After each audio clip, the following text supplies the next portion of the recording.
Assalamualaikum warahmatullahi wabarakatuh. Perkenalkan nama saya Safa Nabil Aludia, NIM G00249199 dari kelompok A5. Di sini saya akan membahas eh, kasus, sebuah kasus yang berkaitan dengan anatomi. Nah, kasus yang pertama, Daniel adalah seorang siswa SMP. Ia sempat tertusuk paku saat bermain di lapangan dan hanya membilas dengan air mengalir. Setelah itu, dia mengaku sulit menggerakkan rahangnya dan terasa kaku. Tak bisa membuka mulutnya. A. Jelaskan tentang anatomi mandibula dan fungsinya secara lengkap. B. Jelaskan penyusun muskulus dan mastikatoris beserta fungsinya dan inervasinya. Nah, di sini kita akan membahas tentang os mandibula. Mandibula itu adalah tulang terbesar di tengkorak manusia, membentuk garis rahang bawah dan membentuk kontur sepertiga di bagian bawah wajah. Di sini. Nah, fungsi dari mandibula itu adalah untuk membuka dan menutup mulut saat mengunyah dan berbicara. Tulang ini juga membantu melindungi organ wajah dan menahan gigi bawah agar tetap pada tempatnya. Jadi itu yang bergerak itu bukan bagian atas, tetapi bagian bawah kiri. Oh, oke. Nah, mandibula mandibula itu terletak di kranium. Nah, kranium terbagi menjadi dua, yaitu viscerocranium dan neurocranium. Nah, dia itu terletak di viscerocranium. Yaitu ada dua tulang tunggal dan enam tulang berpasangan. Yang dua tulang tunggal itu ada os mandibula, os femur, dan enam tulang berpasangan itu ada concha nasalis inferior, os maxilla, os lacrimal, os palatinum, os nasal, dan os zygomaticum. Nah, ini mandibula ya. Nah, di sini kita akan melihat struktur dari anterior dari mandibula ya. Nah, di bagian dagu yang garis tengah ini bekas penyatuan sifisis mandibula. Lalu bawahnya ada protuberantia mentalis. Lalu di sini ada tuberculum mental. Nah, ada lubang ini yang namanya itu foramen mental. Lalu foramen mental. Nah, ini lubang ini nanti akan dimasukkan oleh nervus, tempat masuknya nervus.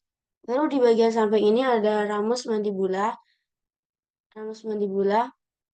Nah, di ramus mandibula ini ada dua bagian lancip, yaitu depan dan belakang ini. Yang di depan namanya processus coronoideus, yang di belakang ini namanya processus condylaris, processus condylaris.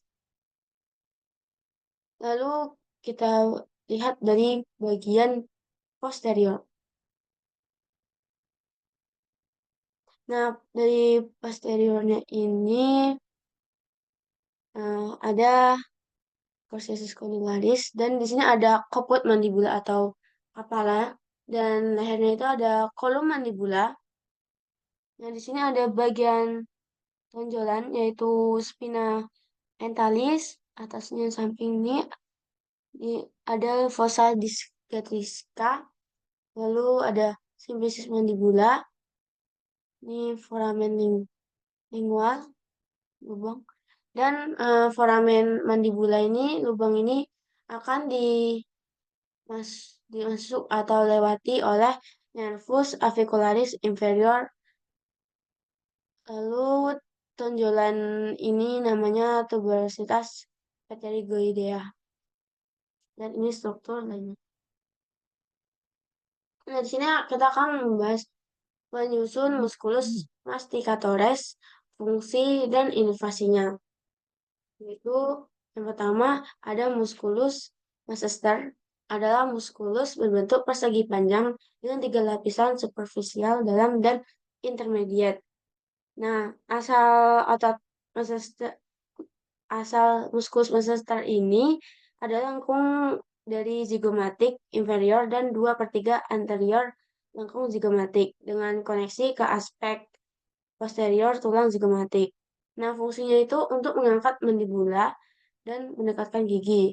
Inervasinya nervus trigeminus atau cabang nervus dari mandibularis. Nah, dia tuh terletak di sini, guys. Oke. Lalu yang kedua ada musculus temporalis. Nah, musculus temporalis ini adalah muskulus berbentuk kipas dengan serabut anterior yang memiliki orientasi vertikal, serabut tengah memiliki orientasi miring, dan serabut posterior memiliki orientasi lebih horizontal. Asal otot temporalis ini membentang dari fossa temporal ke garis temporal inferior tengkorak lateral. Nah, fungsinya itu serabut anterior dan tengah musculus temporalis adalah untuk mengangkat mandibula. Inervasinya nervus trigeminus atau dari cabang nervus mandibularis. Ini dia. Yang ketiga itu ada musculus pterygoid medial. Adalah muskulus persegi panjang tebal dengan kepala superficial dan kepala dalam. Nah, fungsinya itu untuk membantu elevasi dan protrusi mandibula dan membantu muskulus pterygoid lateral dengan gerakan mandibula dari sisi ke sisi. Dan untuk membantu menggiling makanan. Inervasinya nervus trigeminus, cabang nervus mandibularis. Nah, di sini. Trigeminus internus.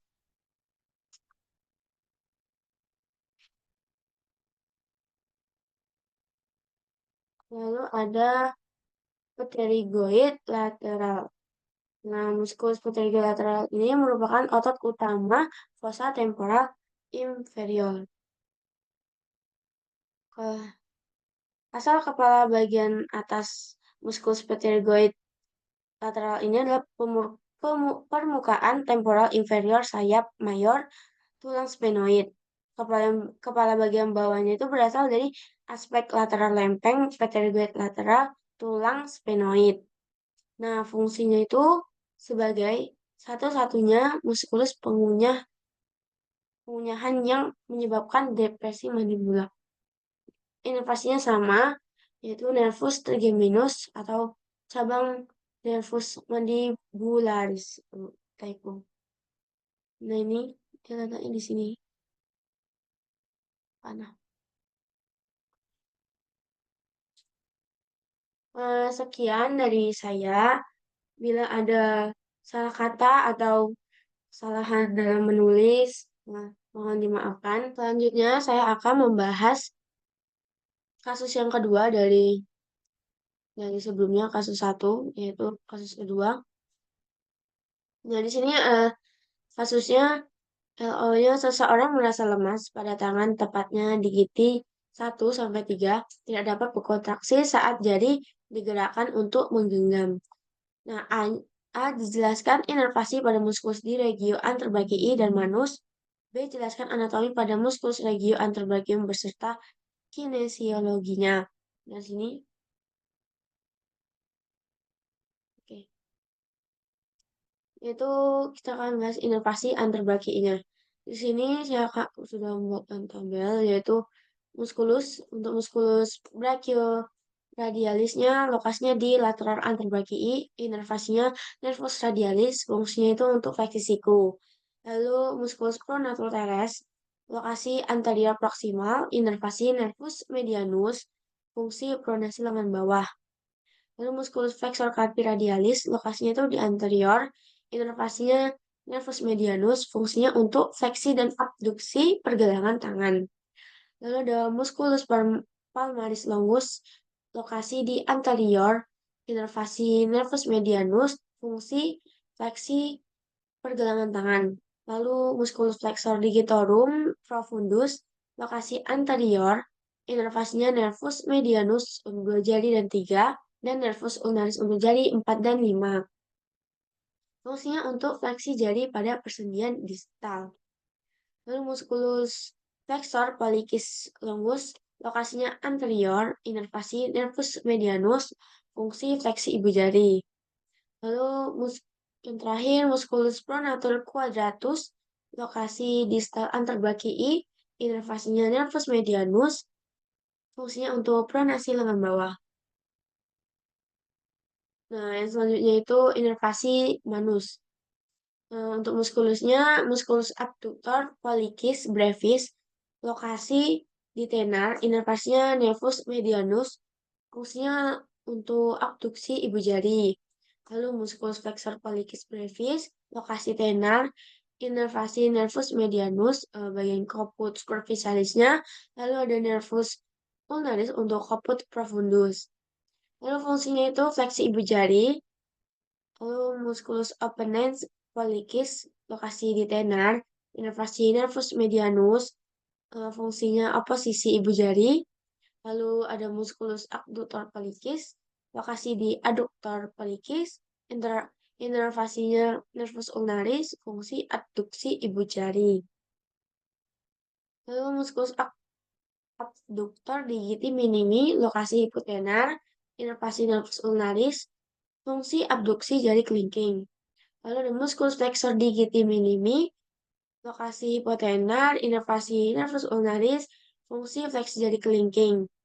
Lalu musculus opponens digiti minimi, lokasi hipotenar, inervasi nervus ulnaris, oposisi jari kelingking. Lalu musculus lumbricalis, lokasi di palmar, inervasinya itu nervus medianus jadi 2 dan 3, lalu nervus ulnaris untuk jadi 4 dan 5.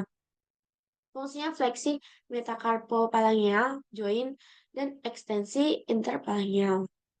Lalu musculus interossei palmaris, lokasi di palmar, inervasi nervus ulnaris, fungsi abduksi jari-jari.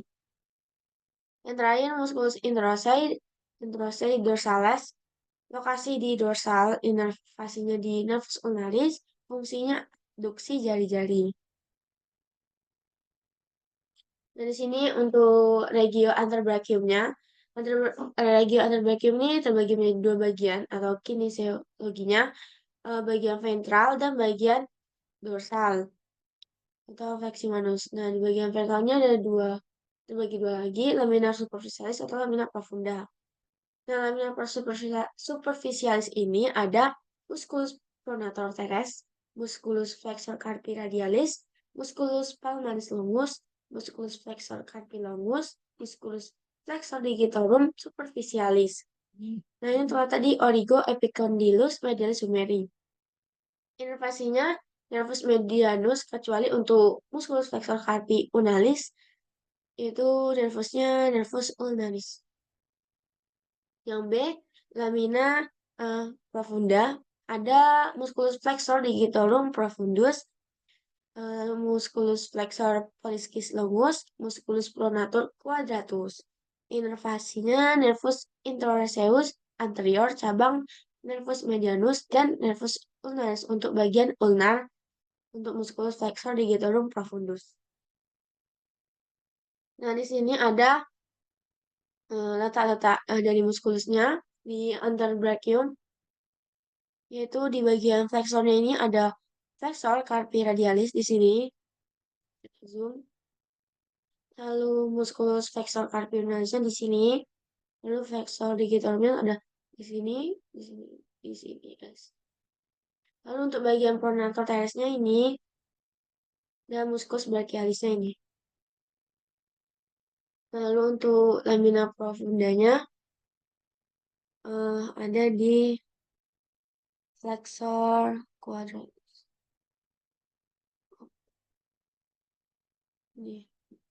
Di sini, guys. Lalu ada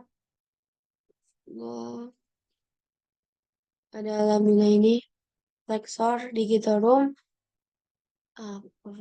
profundus. Nah, ini di sini dan di sini. Lalu ada flexor pollicis longus ini. Ini kuadratusnya ya. Tadi kuadratus. Oke, ini bisa dilihat. Lalu untuk lebih jelasnya ini ada musculus prototeresnya di sini. Di sini musculus flexor radialis di sini, flexor carpinya di sini. palmarisnya di sini, flexor digitalumnya di sini, lalu flexor digitorum profundus di sini, pollicis longus di sini, letaknya dan pronator quadratus. Lalu ada bagian dorsal dari anterbranchiumnya, yaitu lamina superficialisnya ada musculus brachioradialis, musculus extensor carpi ulnaris longus, musculus extensor carpi radialis brevis, musculus extensor digitorum, musculus extensor digiti minimi, musculus extensor carpi ulnaris, habis itu musculus anconeus, lalu terletak di origo epicondylus lateralis humeri dan inervasinya nervus radialis. Dan untuk lamina profundanya, musculus supinator, musculus abductor pollicis longus, musculus extensor pollicis brevis, musculus extensor pollicis longus, musculus extensor indicis, dan inervasinya sama yaitu nervus radialis. Nah, ini untuk bagiannya yang lebih jelas. Di sini ada flexor uh, digitorum, ini di sini, ini. Lalu ada car ini ini medial extensor, ini brachialis ini brachialis, brachioradialisnya, bisa ada extensor carpinya ada di sini. Lalu ada ini ini ini carpi ulnarisnya. Carpi ulnaris ini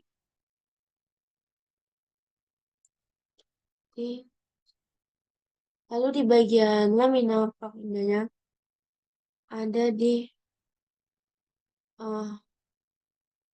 ini pollicis longus di bagian sini.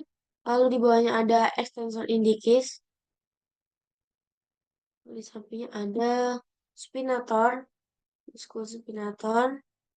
Lalu abductor pollicis longus, musculus muscle. Lalu ada bawahnya ada extensor pollicis brevis muscle. Bisa dilihat ini bagian penting dari anterbranchium atau lengan bawah kita. Sekian dari saya.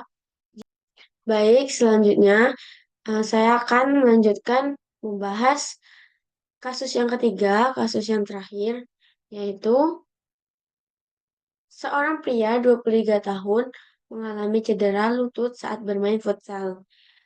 Ia merasakan bunyi krek dan lututnya terasa tidak stabil. Setelah kejadian, lututnya membekak dan sulit digerakkan. Jelaskan anatomi penyusun artikulasi genu. B. Jelaskan ligamentum yang perkuat artikulasi genu. C. Jelaskan anatomi os femur. Nah, di sini penyusun artikulasi genu ada tulang. Yang pertama tulang. Tulang itu terbagi menjadi tiga, yaitu femur, tibia, dan patella. Ada tiga. Nah, ini femur, ini tibia, dan ini patella. Nah, femur itu bagian bawah tulang paha membentuk dua kondilus atau kondilus medial dan kondilus lateral yang bergabung dengan tibia. Lalu ini tibia tibia memiliki dua kondilus medial dan lateral juga pada bagian atasnya yang bersambungan dengan kondilus femur. Lalu yang ketiga patella. Patella terletak di depan sendi. Patella terletak di depan sendi lutut. Patella memberikan perlindungan dan memperluas sudut tarikan tendon musculus quadriceps. ini. Lalu selanjutnya ada kartilago. Nah, kartilago ini terbagi menjadi dua, yaitu kartilago artikular dan meniskus. Kartilago artikular atau jenis kartilago hialin yang menutupi ujung tulang femur, tibia, dan bagian belakang patella. Kartilago ini berfungsi membantu mengurangi gesekan dan memungkinkan pergerakan sendi yang halus. Lalu yang meniskus, struktur fibrokartilage atau kartilage fibrosa berbentuk C yang terletak di antara kondilus femur dan tibia. Di lutut terdapat dua meniskus, yaitu meniskus medial dan meniskus lateral.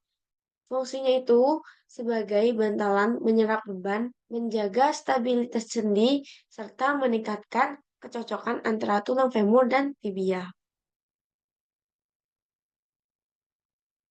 Lalu muskulus. Nah, muskulus ada dua di sini, yaitu muskulus quadriceps femur dan muskulus hamstring. Muskulus quadriceps femur ini terletak di bagian depan paha dan merupakan muskulus utama yang berfungsi untuk ekstensi atau meluruskan lutut. Lalu muskulus hamstring terletak di bagian belakang paha dan berperan utama dalam fleksibilitas lutut atau membengkokkan lutut serta membantu stabilisasi sendi lutut. Lalu ada tendon patella dan tendon hamstring. Nah, tendon patella ini tendon yang antara eh, menghubungkan otot quadriceps ke patella dan tibia, memungkinkan gerakan ekstensi lutut. Lalu tendon hamstring, tendon yang terhubung dari otot hamstring ke tibia dan fibula, memungkinkan terjadinya gerakan fleksi. Lalu yang kedua, nah, yang B, ligamentum. Nah, ligamentum ini di sini ada 5 yang penguat penyusun articulatio yaitu pertama ligamentum collaterale mediale, yaitu membentang dari epicondylus femoralis medial ke condylus medial dan permukaan tibialis supermedial biasanya melekat erat pada meniskus medial. Lalu fungsinya itu mencegah valgus pada lutut. Yang kedua, ligamentum kolateral lateral terletak di sisi luar lutut, menghubungkan femur dengan fibula. Lalu fungsinya mencegah tekanan varus pada lutut atau lutut bengkok. Lalu ada ligamentum patella, yaitu memanjang ke arah inferior dari patella dan melekat ke arah distal ke aspek anterosuperior tibia yang memperkuat kapsul di bagian anteriornya. Lalu ligamentum cruciatum anterius. Nah, ligamentum cruciatum anterius ini muncul dari daerah intercondylaris tibialis anterior posterior terhadap pelekatan meniskus medialis dan menyisip pada permukaan posteromedial condylus femoralis lateral, mencegah hiperekstensi lutut, perpindahan femoralis posterior, ini fungsinya, dan perpindahan tibialis anterior pada lutut yang tertekuk. Itu merupakan ligamentum cruciatum yang lebih lemah dengan sirkulasi yang buruk. Lalu yang kelima ada ligamentum cruciatum posterius yang berasal dari daerah intercondylaris tibialis posterior dan berinsersi pada aspek anterolateral condylus femoralis medial mengencang selama fleksi lutut dan fungsinya mencegah hiperfleksi dan perpindahan tibialis posterior. Ligamentum cruciatum ini lebih kuat menopang berat tubuh saat lutut ditekuk. Yang terakhir, ligamentum transversum genu. Ligamen kecil pada sendi lutut yang menghubungkan meniskus medial dan meniskus lateral di bagian anterior lutut. Fungsinya itu membantu menjaga stabilitas meniskus saat lutut bergerak dan mencegah pergeseran meniskus yang berlebihan, terutama pada posisi menekuk.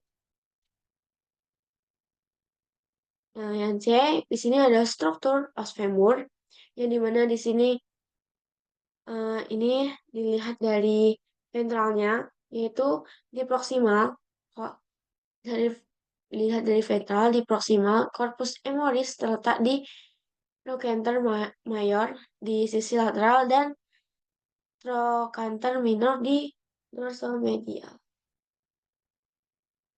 Dan ini strukturnya. Trochanter major, trochanter minor, ini epicondylus medialis.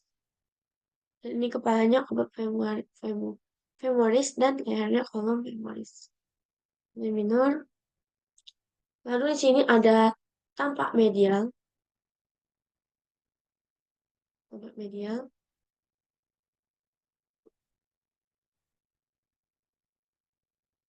Lalu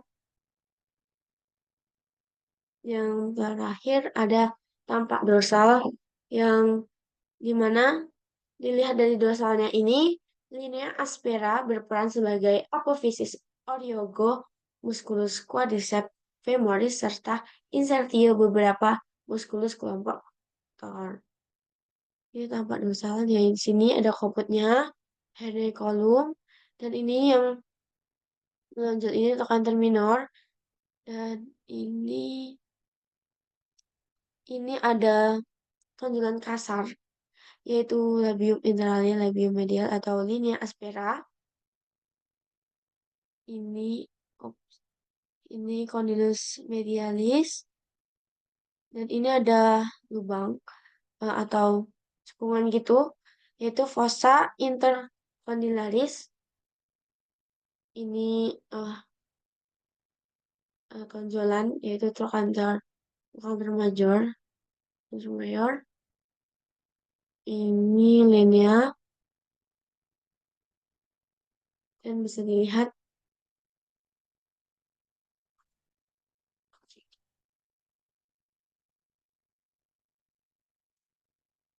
sekian sekian dari saya, dari pembahasan dari skenario 1, skenario 2, skenario 3, atau kasus 1, kasus 2, kasus 3. Sekian dari saya, maaf bila ada kesalahan kata atau tutur kata dalam penulisan PPT. Wassalamualaikum warahmatullahi wabarakatuh.